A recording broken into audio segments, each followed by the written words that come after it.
A Baylor professor is leading the charge in educating not only students, but all Central Texans this Hispanic Heritage Month. So we're going to have three distinct lectures coming in from scholars that are visiting us from institutions, universities across the country. Dr. Felipe Hinojosa is a professor of history at Baylor University and the Jackson Family Chair for Baylor in Latin America. This Hispanic Heritage Month, he is presenting 3 different lectures. What we're hoping is that people of all backgrounds can come and benefit from learning about Latino history, from the Civil Rights Movement, learning about contemporary issues that affect the Latino community and all the state of Texas, and ways in which we as institutions, as business leaders, as healthcare leaders can better serve this growing population.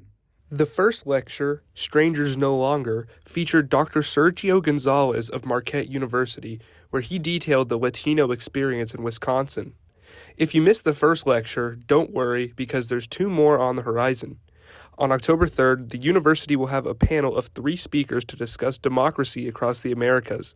Lastly, Dr. Johanna Fernandez will come to Baylor on October 10th to speak on her upcoming project and her book on the Puerto Rican Civil Rights Movement. What we wanted to do here at Baylor was to make sure that as we celebrate this month, the contributions of Latinos to American society, I also wanted to make sure that there's a political edge to Latino History Month, that we're talking about what democracy means to Latinos, that we better understand the Latino vote, how Latinos are going to vote in this upcoming election, and then to look at our responsibility to our neighbor, to the immigrant population, especially in this highly polarized moment. So we're going to use Hispanic Heritage Month as a way to really get people thinking about Latino history in new and innovative ways.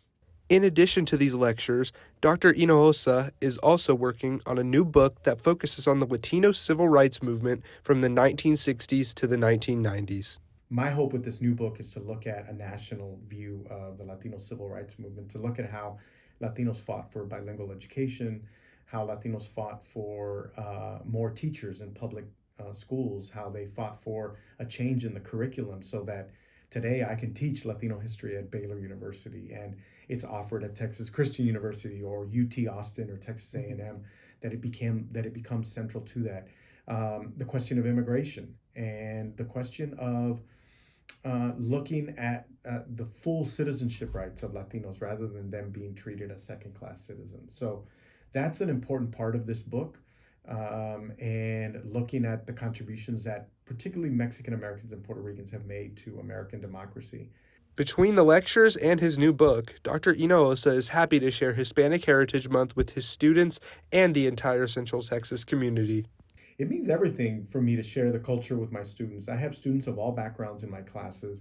My job as a teacher is to make sure that they all come away with an understanding of U.S. politics, U.S. history, and that includes a U.S. history that extends beyond the borders of the United States, that looks at the relationships that the United States have had with Latin America, with Europe, with Asia, with Africa. In Waco with 6 News, I'm Ethan Love.